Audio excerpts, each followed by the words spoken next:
అపోస్తుల కార్యాలు 8వ అధ్యాయం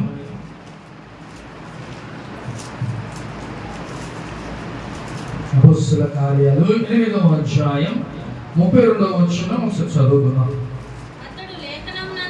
అతడు లేఖనమందు చదువుచున్న భాగమేదనగా ఆయన గొర్రె వలె వదకు తేబడెను.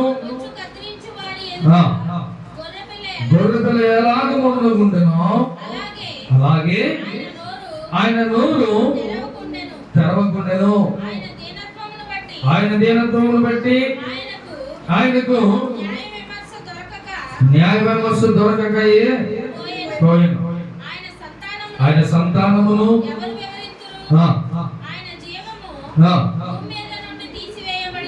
చాలు. హల్లెలూయా. ఇక్కడ ఈ లేఖనాలు ఎవరు చదువుతున్నారంట? ఈ లేఖనాలు అంటే ఆయన గొర్రె వలె వదకు తేబడిన బొచ్చు కత్తిరించు అని ఎదుట గొర్రె పిల్ల ఎలాగ మౌనముగుండునో అలాగే ఆయన నోరు తెరవకుండాను. ఈ లేఖనాలు మనం ఎక్కడైనా చదువుకున్నామా? ఎక్కడైనా విన్నట్టు ఏమైనా ఉందా? ఏమండి మిమ్మల్ని అడిగారు, మనం ఎక్కడైనా చదివినట్టుగా ఏమైనా ఉందా?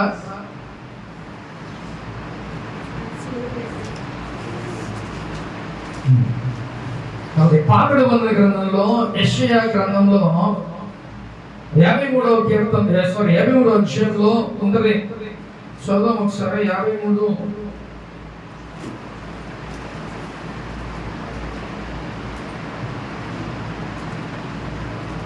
5 6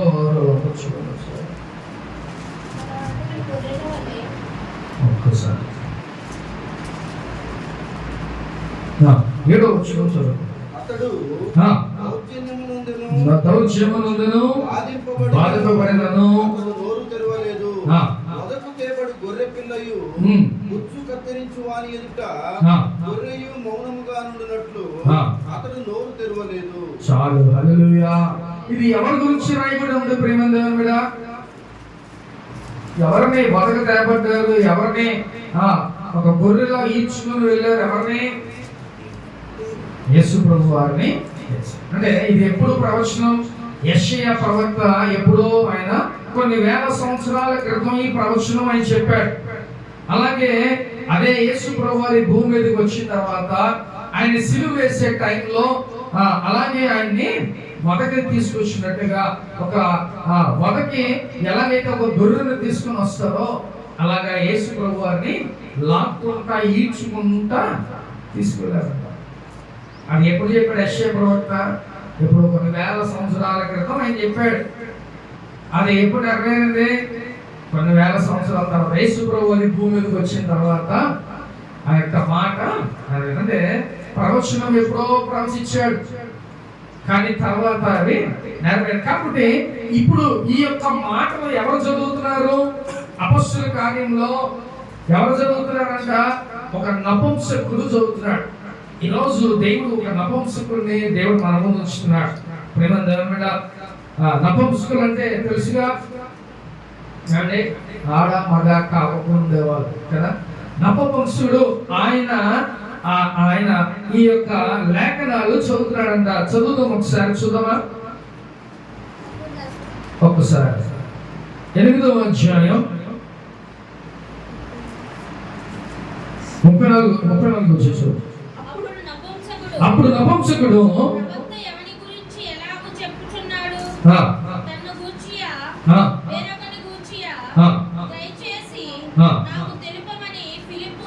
చాలు. హల్లెలూయా.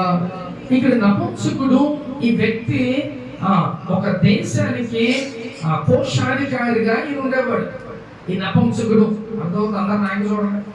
ఈ నపుంసకుడు ఒక దేశానికి కోశాధికారి, ఒక ట్రెజరర్ గా ఆయన ఉండేవాడు. ఈ నపుంసకుడు అక్కడ ఉండేవాడైతే ఈయన ఒకసారి దేవుణ్ణి ఆరాధించడానికి వస్తున్నాడు. ఎలా వస్తున్నాడ? ఒక గుర్రపు దాని మీద వస్తున్నాడు. ఆయన వస్తా ఆ రథం మీద వస్తా ఆయన ఏం చేస్తున్నాడంట? ఈ యొక్క గ్రంథాన్ని చదువుతున్నాడు, యెషయా గ్రంథాన్ని. ఈ విషయాలు చదువుతున్నాడు. యెషయా ప్రవక్త ఈ మాటలు రాశాడు. ఈ మాటలు ఆయన గురించి రాసుకున్నాడా లేకపోతే ఏ వ్యక్తి గురించి రాశాడు అనే ఆయనకు ఒక డౌట్, అది చదువుతూ ఉన్నాడంట. కానీ వెంటనే ఫిలిప్పు ఎక్కడి నుంచి వచ్చాడు? పరిశుద్ధాత్మ దేవుడు ఆయనతో మాట్లాడాడు. ఫలానా వ్యక్తి పక్కన గ్రంథం చదువుతున్నాడు, నువ్వు ఇమీడియట్ గా ఆయన దగ్గరికి వెళ్ళి ఆయన ఎదురుపడు అని చెప్పి దేవుడు పంపిస్తాడు. ఇక్కడ మనం ఒకటి తెలుసుకోవాల్సింది ఏంటంటే, నపుంసకుడు అందులోనూ ఆయన ఒక ట్రెజరర్, అంటే ఒక కోశాధికారి అయిన ఒక దేశానికే. ఆ వ్యక్తి ఏం చదువుతున్నాడంట? బైబిల్ గ్రంథాన్ని చదువుతున్నాడు. అంటే ధనమంతా ఆయన చేతిలో నుంచే వెళ్ళాలి, ఆ నపుంసకుడి చేతిలో నుంచే వెళ్ళాలి. అలాంటి వ్యక్తి ఏం చేస్తున్నాడంట? రథం మీద వెళ్తా బైబిల్ని చదువుతాడు. చాలా మంది మనం యూట్యూబ్స్లో లేకపోతే ఫేస్బుక్లో చాలా మనం చూస్తూ ఉంటాం. ఏమని తెలుసా? చెప్పులు కుట్టుకునే వ్యక్తి ఖాళీగా ఉండి ఏం చేస్తుంటారు? బైబిల్ చదువుతారు. కొంతమంది బస్ స్టాండ్స్లో, కొంతమంది అక్కడక్కడ వాళ్ళు ఖాళీ కూర్చోకోకుండా బైబిల్ తీసుకొని చదువుతూ ఉంటారు. అవి మనం చూసామో లేదో కానీ ఇలాంటివి జరుగుతూ ఉంటాయి. మన రోజులో అనేకమైన సార్లు మనం ఖాళీగా ఉంటాం.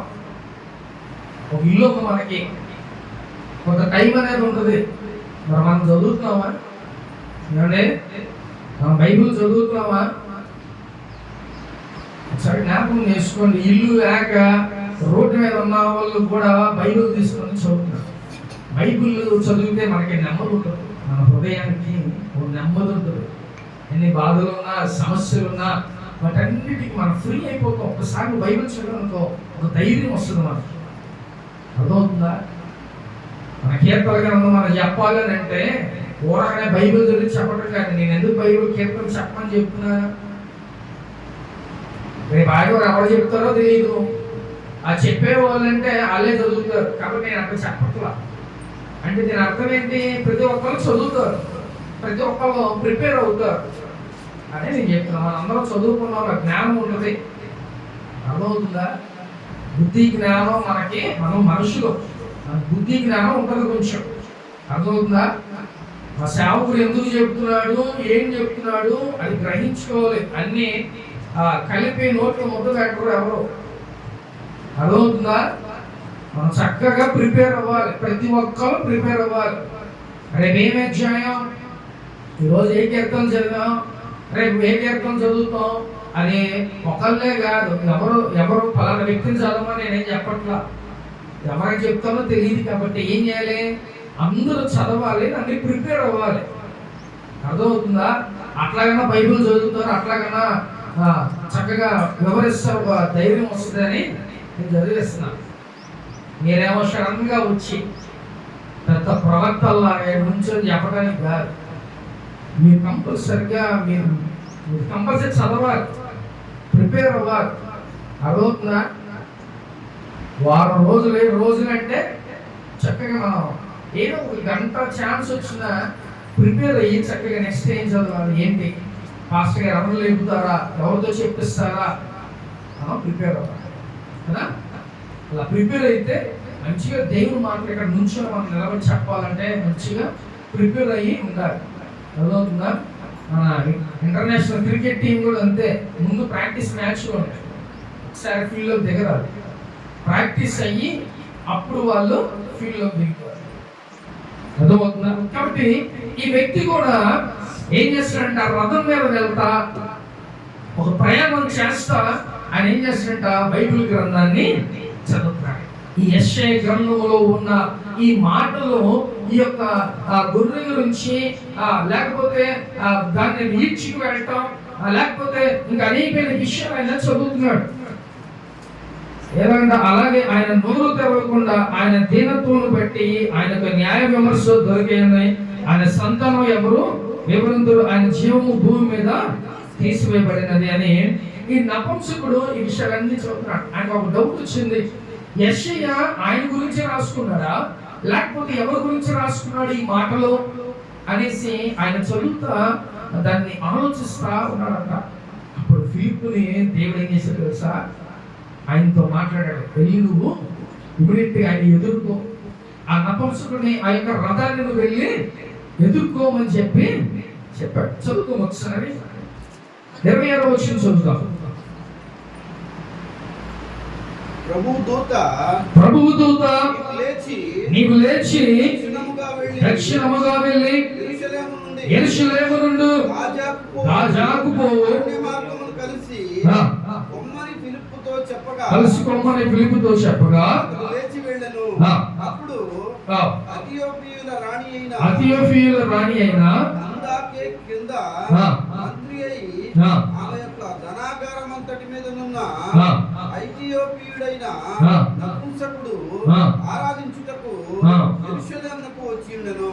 అతడు తిరిగి వెళ్ళుచు తన రథము మీద కూర్చుండి ప్రవక్త అయిన యెషయా గ్రంథము చదువుచుండెను. చాలు, హల్లెలూయా. ఇక్కడ ప్రభువు దూత ఆయన్ని ఆ దారిలో ఏం చేసిందంటే ఫిలిప్పుని దర్శించి, అయ్యా ఫిలిప్పు, పలానా వ్యక్తి నపుంసకుడు, అధీయుడైన నపుంసకుడు, ఆయన ఈ మాటలు చదువుతున్నాడు, ఆ యొక్క రథాన్ని నువ్వు వెళ్ళి ఎదుర్కోమని చెప్పి ఆ ఫిలిప్పుతో చెప్పాడంట.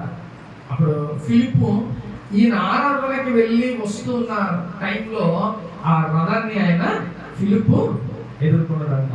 ఆ ఎదుర్కొన్న తర్వాత అక్కడ ఆగి ఆ యొక్క నపుంసకుడికి చెప్తున్నాడు, అయ్యా మీరు ఏం చదువుతున్నారో ఆ విషయం నాకు తెలుసయ్యా అంటే, ఆల్రెడీ ఆయనకి ఎలా ఉంది, ఒక డౌట్ గా ఉంది, ఇది ఎవరి గురించి రాశాడు అనే ఒక క్వశ్చన్ మార్క్ ఆయనకి ఉంది. అయితే నా వెంటనే ఆ ఫిలిప్ ఏం చేశాడంట, ఒకసారి 35వ వచనం చదువుతాం. అందుకు ఫిలిప్పు నోరు తెరిచి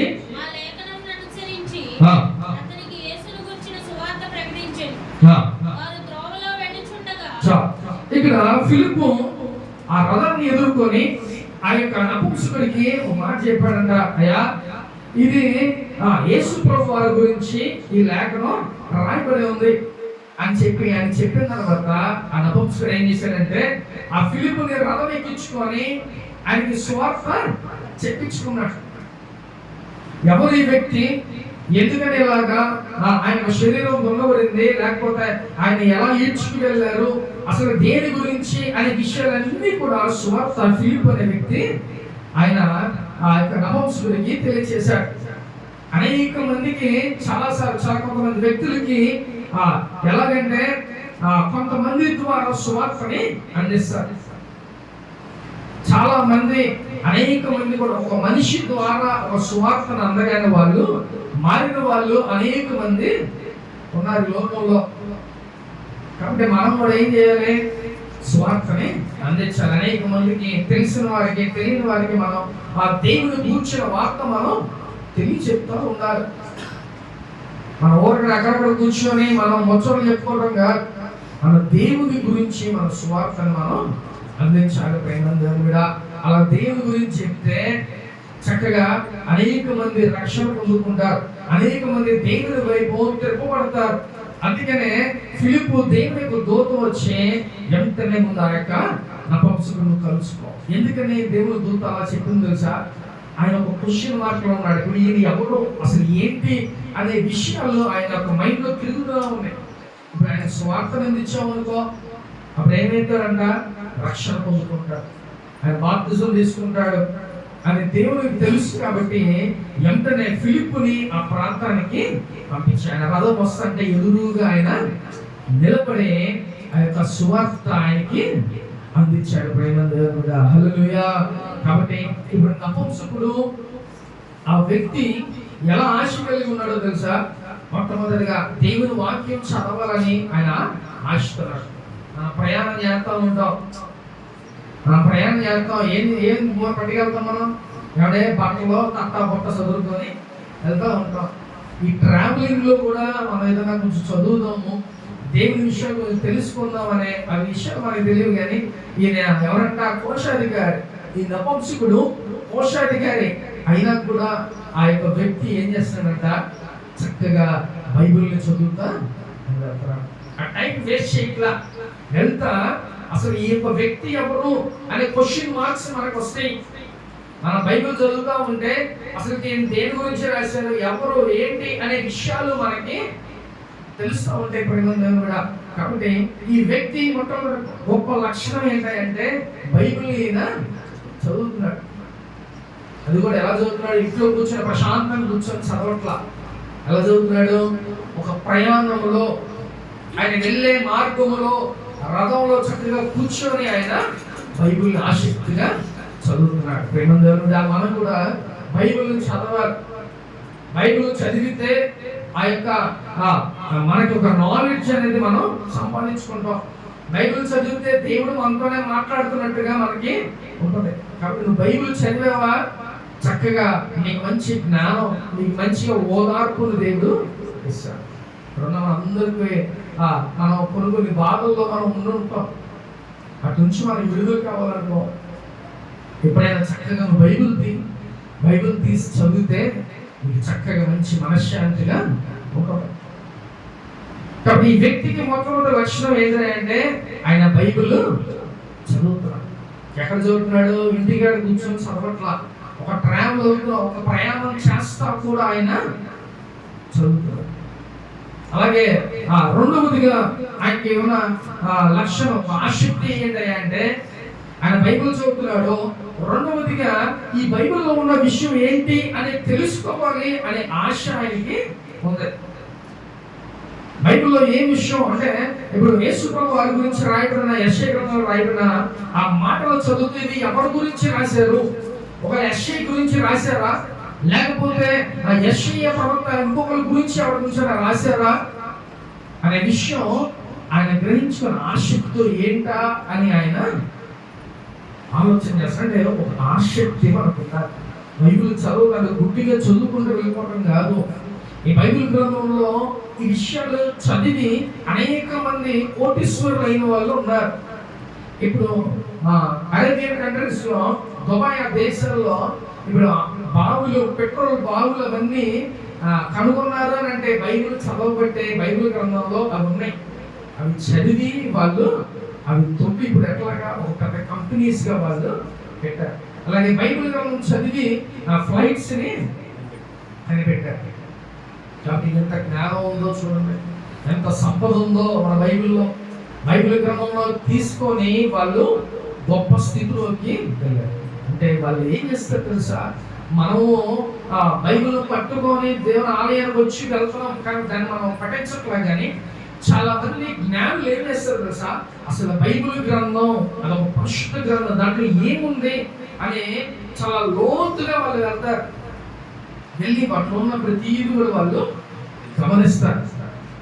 కాబట్టి దాంట్లోంచి ఏమొస్తుందంటే ఒక జ్ఞానాన్ని వాళ్ళు, అందుకని వాళ్ళు ఏమంటారు? జ్ఞానులు అంటారు.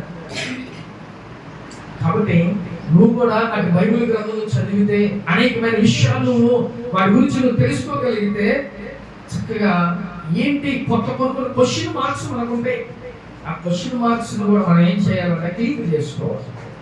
ఇప్పుడు ఈ నపుంసకుడు కూడా అట్టి విధంగానే ఎవరి గురించి రాశారనే విషయాన్ని ఫిలిప్పు ద్వారా తెలుసుకున్నాడు. కాబట్టి అది ఎవరో కాదు, ప్రభువైన యేసుక్రీస్తు వారిని అలాగా సిలువ మీద వధించారు. ఆ సిలువ మీద వేసేటప్పుడు అలాగే ఈడ్చుకుంటూ ఒక గొర్రెని ఈడ్చుకు వెళ్ళినట్టుగా అలాగా యేసు ప్రభు వారిని ఈడ్చుకు వెళ్ళారంటే ఆయన మౌనంగా ఉన్నారు.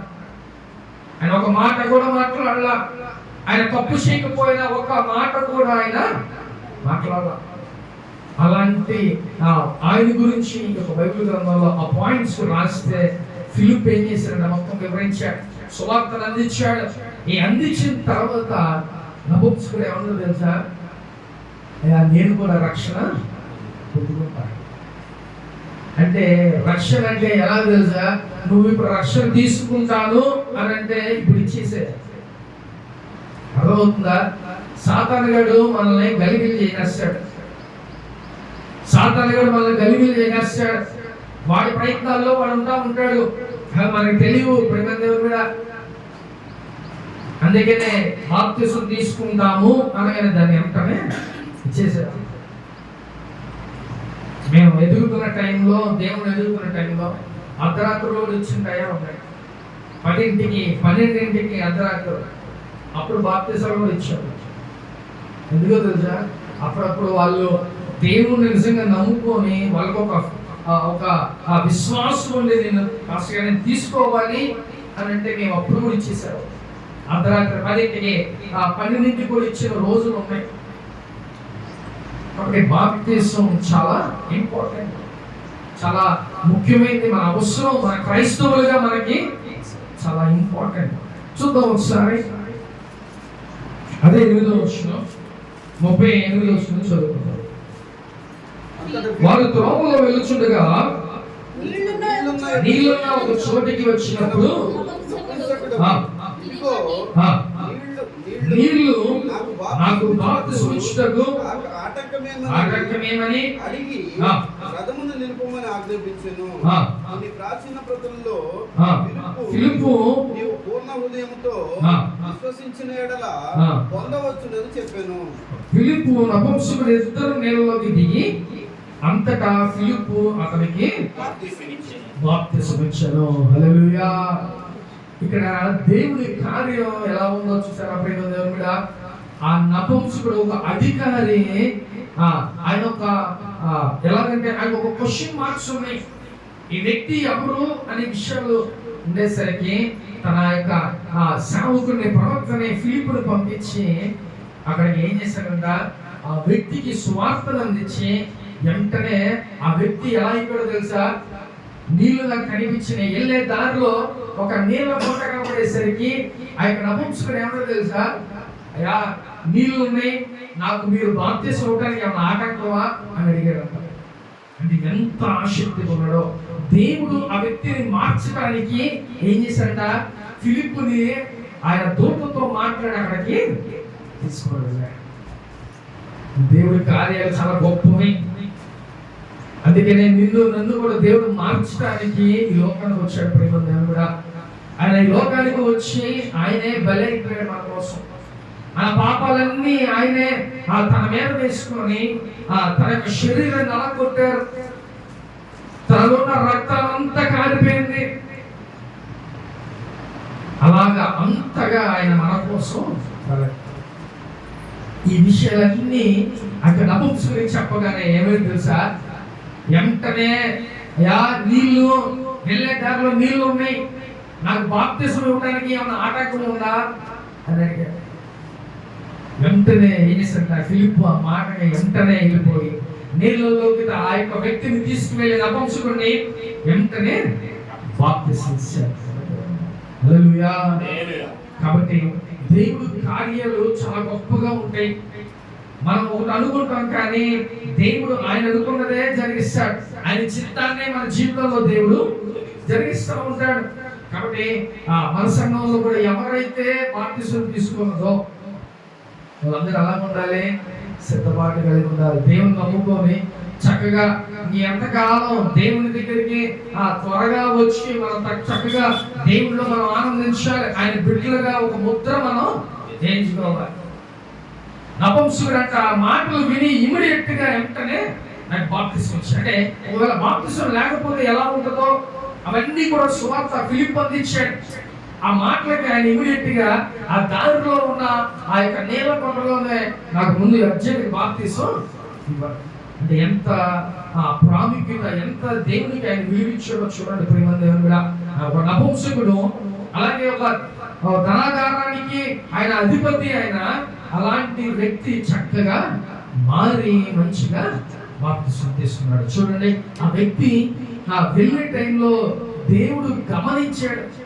నిన్ను నన్ను కూడా నువ్వేం చేస్తున్నావు అనేది కూడా దేవుడు గమనిస్తూ ఉంటాడు. అర్థమవుతుందా? దేవుడు నిన్ను నన్ను కూడా గమనిస్తూనే ఉంటాడు. ఆ గమనించడం బట్టే నపుంసకుడు ఏం చేస్తున్నాడు, ఆయన ఎటు వెళ్తున్నాడు దేవుడు గమనించి ఏం చేశాడు తెలుసా?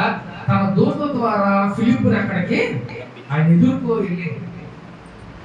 ఆయన ఎదుర్కొంటే అక్కడ కార్యం జరిగింది. కాబట్టి దేవుడు ఆ వ్యక్తిని తీసుకెళ్ళి అక్కడ కాబట్టి అపోస్తలుడైన ఫిలిప్పుని అక్కడికి తీసుకువెళ్ళి ఎదురుగా నిలబెట్టాడు. కాబట్టి ప్రేమ దేవుడా, నువ్వు నేను చేసే ప్రతిదీ కూడా దేవుడు చూస్తాడన్న దానికి మనం ఒక ఎగ్జాంపుల్ కూడా ఇది. ఆ నపుంసకుడు వెళ్ళే టైంలో ఆ దేవుని యొక్క మాటలు వింటా ఒక డౌట్ఫుల్ గా ఆయన వెళ్తుంటే దేవుడు అది చూశాడు.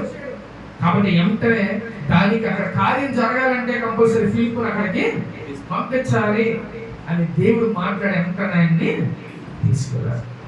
కాబట్టి ఇక్కడ మనం అనేకమైన విషయాలు ఈ నపుంసకుల ద్వారా మనం నేర్చుకోవచ్చు.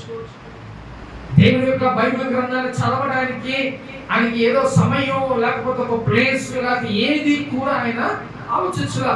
ఆయన వెళ్ళే టైంలో చక్కగా చదువుతూనే వెళ్ళాడు. అలాగే ఆయనకంటూ కొన్ని యొక్క క్వశ్చన్ మార్క్స్, అసలు ఈ యొక్క మాటలు ఎవరి గురించి రాశారు అనే ఆ ఆలోచనతో ఆయన సతమతం అవుతుంటే ఇవన్నీ కూడా ఎవరు గమనించాడంట? మన దేవుడు గమనించాడంటే. ఆయన గమనించి వెంటనే తన యొక్క ఆ సేవకుడు ఫిలిప్పుని అక్కడికి పంపించాడు. కాబట్టి మీకు కూడా ఏ అవసరం ఉన్నా ఆ అవసరతలకి దేవుడు అనేక మందిని సిద్ధపరిచి ఉంచుతాడు. మీరు ఇబ్బందులు గుండా వెళ్తున్నా సరే, ఆ ఇబ్బందుల గుండా కూడా దేవుడు ఏం చేస్తాడు? మీకంటూ కొన్ని అవసరతలకి కొంతమందిని దేవుడు సిద్ధపరిచి ఉంచుతాడు.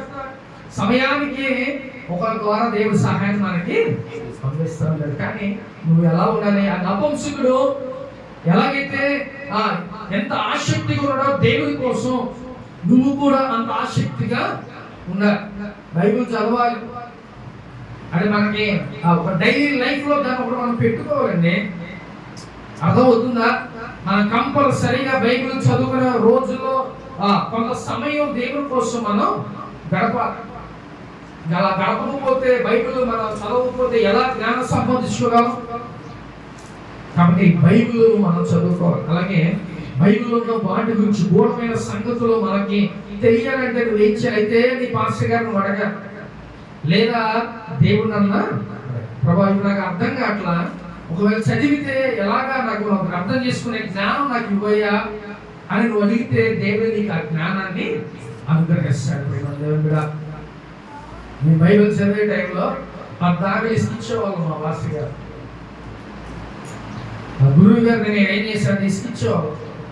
ఫోన్ చేసి అనియా ఏంటిది ఇలా ఉందేంటి, ఇది ఎవరి గురించి ఏంటి అని కొన్ని క్వశ్చన్లు ఆయన అడిగి కొంచెం తెలుసుకునే వాళ్ళం నాలెడ్జ్. మనం కూడా అంత ఆసక్తిగా ఉండాలి ప్రేమ. కాబట్టి ఇప్పుడు నపుంసకుడు ఏమేం చేశాడంట? మొట్టమొదటిగా బైబిల్ అంటే ఆరాధనకి ఆయన యెరూషలేము దేవాలయానికి ఆయన ఆరాధనకి వెళ్తున్నాడు. రెండవదిగా ఆయన దేవుని యొక్క మాటలు చదువుతున్నాడు. ఎలా చదువుతున్నాడు? ఆసక్తితో చదువుతాడంటే, అంటే ఒక ప్రయాణం చేసేటప్పుడు ఎంజాయ్ చేస్తాం. కిటికీల్లో చూస్తా, ఇటెవడు ఉన్నాడా, లేదా ఇటెవడు ఉన్నాడా, ఈ వ్యూస్ అన్ని చూస్తా చక్కగా ఎంజాయ్ చేస్తా వెళ్తారు. కానీ దేవుడు అంటే బాగా ఇష్టమైన వాడు, బాగా దేవుడు అంటే ఆసక్తి కలిగిన ఏం చేస్తాడు తెలుసా? బైబిల్ చక్కగా చదువుకుంటా. నేను కూడా ఊర్లు వెళ్ళేటప్పుడు ఏం చేస్తాను, కొన్ని బుక్స్ బైబిల్ సెటప్ చేసుకొని చక్కగా బస్సులో కూర్చొని చదువుకుంటారు. ఇలాగా కొంతమంది దేవుళ్ళు మారిన చాలా మంది ఉన్నారు. కొంతమంది వచ్చి నా పక్కన కూర్చున్న వాళ్ళు ఏంటా అని చూస్తా, వాళ్ళు నా బుక్స్ తీసుకొని అయ్యా చదవచ్చు అని చదివిన వాళ్ళు. చాలా మంది మారిన వాళ్ళు పిలుచుకొని హిందువులు నన్ను ఇంట్లో ప్రేయర్ చేయించుకున్న వాళ్ళు ఉన్నారు. అంటే ఏ రకమైన దేవుడి స్వార్థ మనం అందించాలి. దేవుడు ఎక్కడో చోట ఏదో కార్యం చేస్తాడు. ఫిలిప్పు తీసుకెళ్ళి అక్కడ పెట్టినట్టుగా కొన్ని సార్లు దేవుడు అద్భుతాన్ని చేస్తా ఉంటాడు. అలాగా అనేకమైన సార్లు కొంతమంది మారారు. కాబట్టి నీ ఇంట్రెస్ట్ ఏంటి? దేవుడి పక్షాన నీ యొక్క ఆసక్తి ఏంటి? చక్కగా నువ్వు బైబిల్ చదువుకో, సమయంలో ప్రార్థన చేసుకోవాలి. ఇంత ఇంట్రెస్ట్ కలిగి మన జాబ్, మన పని ఎంత ఆసక్తిగా చేస్తాం. ఏమంటే సమయానికి వెళ్ళకపోతే ఊరుకుంటారా? ఏమంటే బాసు బ్రదర్ అయితే తెల్లారే వెళ్తాడు, తెల్లారే వెళ్ళిపోయి ఎప్పుడో సాయంత్రం వస్తాడు. సమయానికి వెళ్ళకపోతే తమ్ముడు ఇవ్వదు అనుకోండి, ఆ రోజు జీతం కట్. ఇప్పుడున్న మనందరూ కూడా అంతే. కానీ అంత జ్ఞానం ఉన్న వాళ్ళ మనం చక్కగా దేవుని సంఘానికి ఎలా వస్తున్నామంటే చాలా దారుణం. అది మనం ఆలోచించుకోవాలి. ఒకరోజు దేవుని కోసం గడపాలి, దేవుని సన్నిధికి ఎలా రావాలి. నేను ఎప్పుడూ చూస్తున్నా, ప్రతి ఆదివారం నేను వచ్చే ముందు వస్తే బాగుండు బ్రదర్, అదే అంటున్నా. నేను వచ్చే ముందు అందరూ వస్తే బాగుండు అని అనుకుంటా ఉంటా. నేను వచ్చి ఒక 4 పాటలు, ఆయన ఒక 4 పాటలు, నేను ఒక పాట, బాబీ కూడా 4 పాటలు, దేవుడు మన జీవితంలో కార్యాలు చేయాలంటే ఆసక్తి ఉండాలి.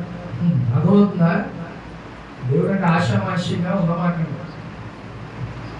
సావుకులు రాకముందు మీరు రావాలి. అర్థమైందా? ఇంకా అవి ఇంకొకటే ఇవన్నీ వేసి ఉంటున్నాయి, అదో సంతోషం.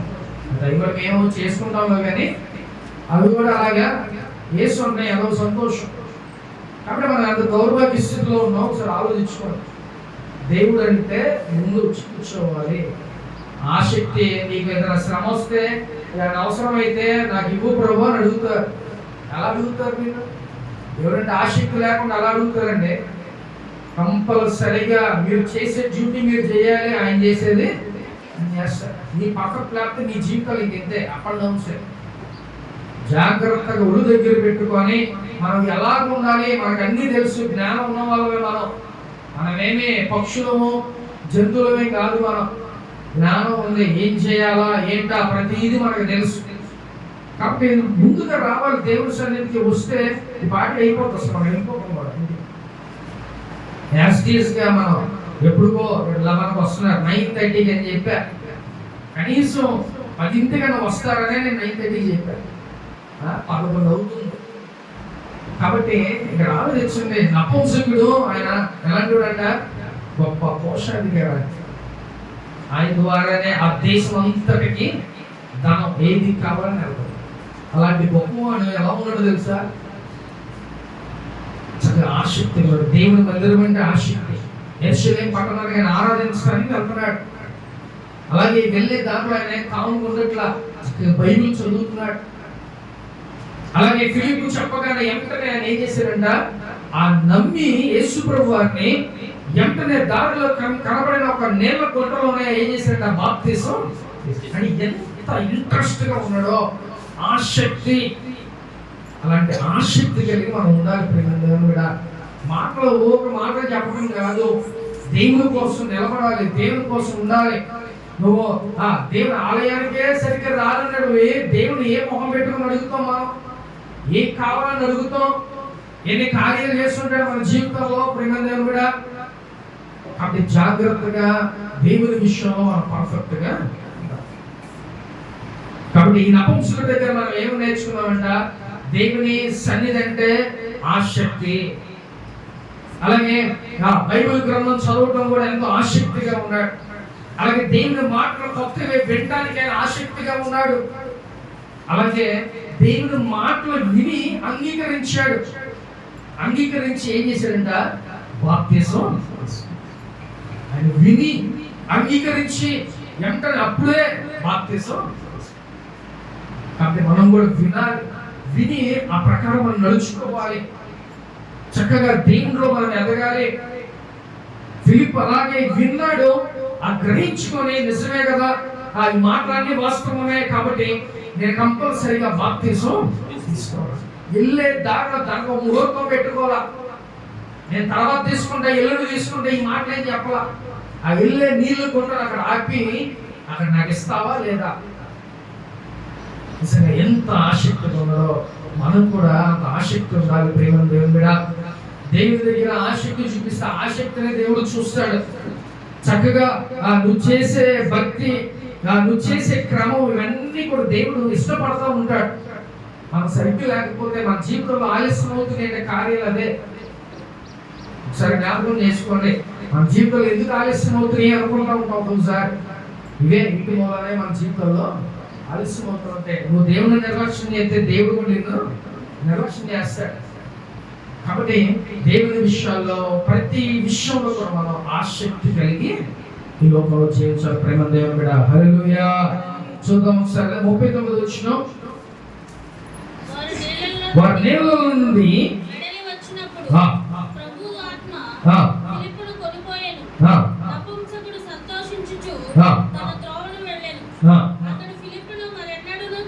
చాలు. హల్లెలూయా. ఇక్కడ విషయం ఏంటంటే ఫిలిప్పు ఎవరో కూడా తెలియదు నపుంసకుడికి. నపుంసకుడికి ఆ ఫిలిప్ అంటే ఎవరో తెలియదు. ఫిలిప్కి నపుంసకుడు అంటే ఎవరో తెలియదు. ఒక తెలియని వ్యక్తుల్ని దేవుడు ఏం చేశాడు? అక్కడ బాప్తిసం తీసుకుని ఒక రక్షణ కార్యం జరగాలని ఆ వ్యక్తిని అక్కడ కలిపెట్టుకున్నాడు. అంటే ఈ అందరికి కూడా ఫిలిప్ను చూడాల. ఫిలిప్పుని ఎక్కడ కూడా చూడాలి. కానీ మన సేవకులు ఏం చెప్తారండి, మా దగ్గరే బాప్తిసం తీసుకోవాలి, మా సంఘానికి రావాలి, సమ్ రూల్స్ పెడతా ఉంటారు అలాగే రూల్స్. కానీ ఇక్కడ ఎలా తీసుకున్నాడు? నపుంసకుడు వెళ్తున్నాడుగా, అక్కడ ఎందుకు తీసుకోవాలా? ఎప్పుడు మారు మనసు వస్తుందో తెలియదు, ఇప్పుడు ఏ టైమో అది తెలియదు. ఫిలిప్పును కూడా ఎప్పుడు చూడాల, విన్నాడు, వెంటనే రక్షణ. మా ఆత్మీయ తండ్రి, లేకపోతే నేను ఇక్కడే ఉండాలి, అక్కడికి వెళ్ళాలి, ఇది చేయాలి, అది చేయాలి, అన్ని ఎక్కడ అవసరమో దేవుడు అక్కడ నిన్ను పంపిస్తాడు. కాబట్టి ఫిలిప్ ఎవరో నపుంసకుడికి తెలియకపోయినా ఆయన మాట విని అంగీకరించి రక్షణ పొందుకున్నాడు. కాబట్టి చక్కగా వాళ్ళ అక్కడ కార్యం జరగడానికి ఆ వ్యక్తుల్ని దేవుడు అక్కడ కలిపెడుతున్న దేవుడు. హల్లెలూయా.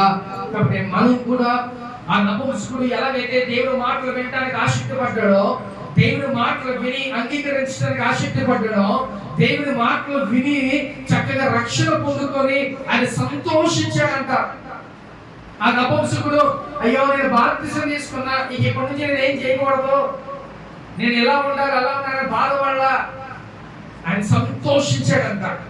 దేవుని మాటలు విని రక్షణ పొందుకొని చాలా హ్యాపీగా ఫీల్ అయ్యాడంట. కాబట్టి రక్షణ పొందుకున్న మనం కూడా ఎలా ఉండాలి? సంతోషంగా. మన దేవుని బిడ్డలో, దేవుడు మన పక్షాన ఉన్నాడు, దేవుడి యొక్క ముద్ర మనకు ఉంది. కాబట్టి మనం ఎలా ఉండాలి? సంతోషంగా. ఎప్పుడు నీరసపడకూడదు, ఎప్పుడు కూడా డల్లుగా ఉండకూడదు. రక్షణ పొందుకుని దేవుని బిడ్డగా నువ్వు ఉన్నావు. కాబట్టి ఇప్పుడు ఎలాగా దేవుడు నా జీవితంలో ఎలాంటి కార్యమైనా దేవుడు చేస్తాడు.